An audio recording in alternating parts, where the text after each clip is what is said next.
Hello everyone and welcome to my tutorial on how to make destroyed buildings.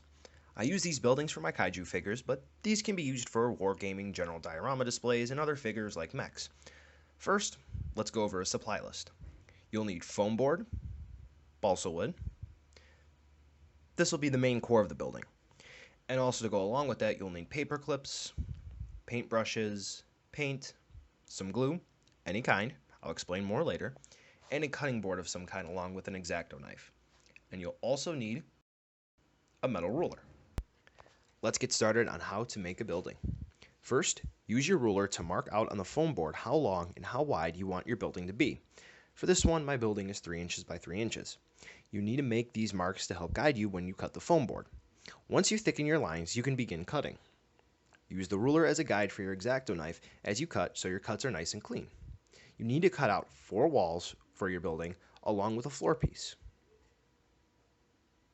Now that you have your 4 walls and a floor piece, you're ready to actually start making your building. Don't worry if they're not entirely even, since you'll cut away at the pieces as you progress, but if you need to have pinpoint sizing, you can use sandpaper to file away at the walls of the floor, or you can go ahead and trim away with your X-Acto knife. Let's start destroying your building. Examine your first piece of foam board and look at which side is the prettiest, so to speak, so that side is facing out. For example, if you bend your foam board and it shows up in the foam board, you can hide the side with the markings on the inside of the structure and still salvage the piece.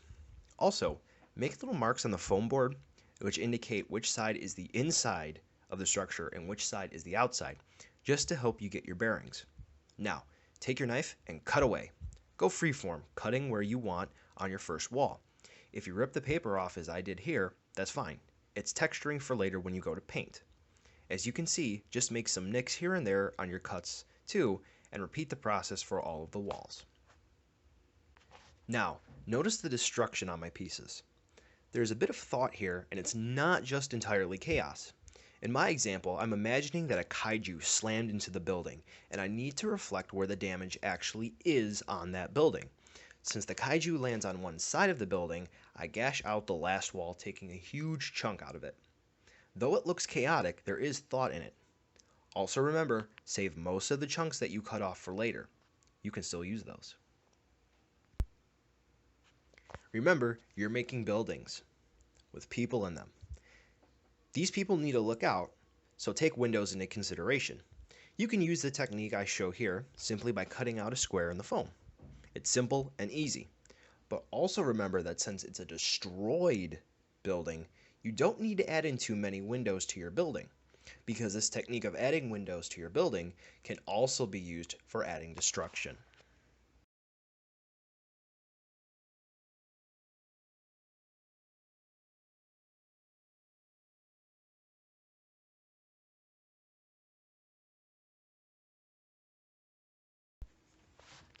Take your blade and start slashing and making cut marks as shown here. If your cut isn't clean, don't be afraid to push and pull on the chunk you're looking to pull out. Just remember that if you need to, pull towards the inside of the structure, just in case you overdo a damaging effect. Now you have all of your walls taken care of, except for the paint, so let's look at how you're going to put the building together. Remember the balsa wood from earlier? That wood is the same width as the foam board. This is a perfect connecting piece for the walls. As I'm demonstrating here, try and see how the different walls of the building fit together. To make your building look realistic, you should damage the balsa wood just a tad.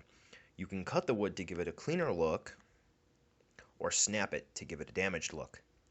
Now, you have the main support structure for your building, but there's just a few more steps. Remember the chunks that I told you to keep a hold of? You can use these as different floors in the building to help make your building sturdier. As I show you here, it adds to the overall look of the building and makes it look more believable. And you can choose whatever chunks of the foam board you would like. Just give them the same treatment as you did the walls. Now that you have most of everything done, it's time to paint. Choose your colors and match them up. Pick a color of paint that you will use for your base coat and apply that first with no technique. Just slap it on your building. Nothing fancy about this. As I show you here, the ripped paper effect also, it looks really nice when painted. Be sure to paint both sides, as the foam board can and will warp over time, And you also want to paint the exposed foam too.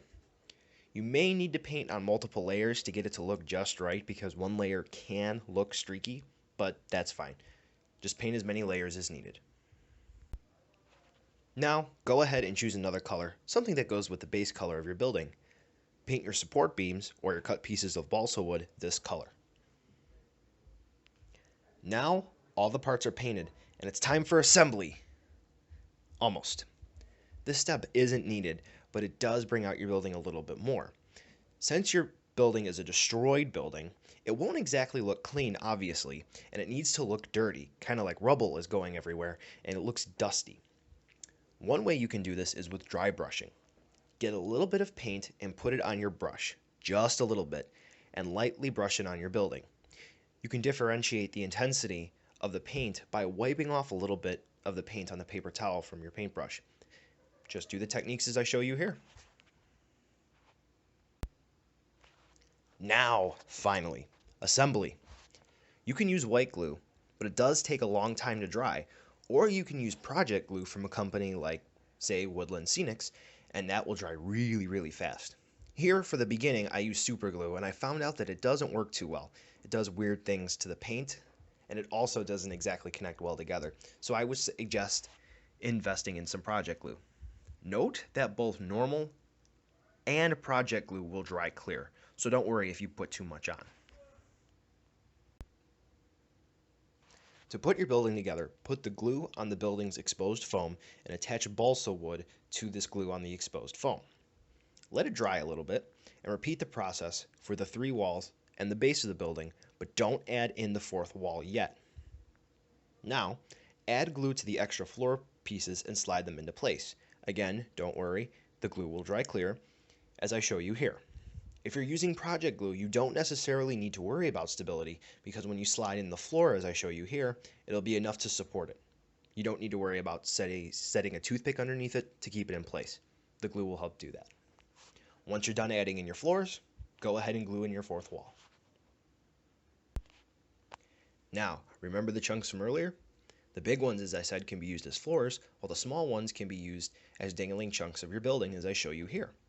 You can stick a piece of paperclip into the small chunk of the foam and into the main building to create this effect. You can use glue to help reinforce the strength of the paperclip inside of the foam.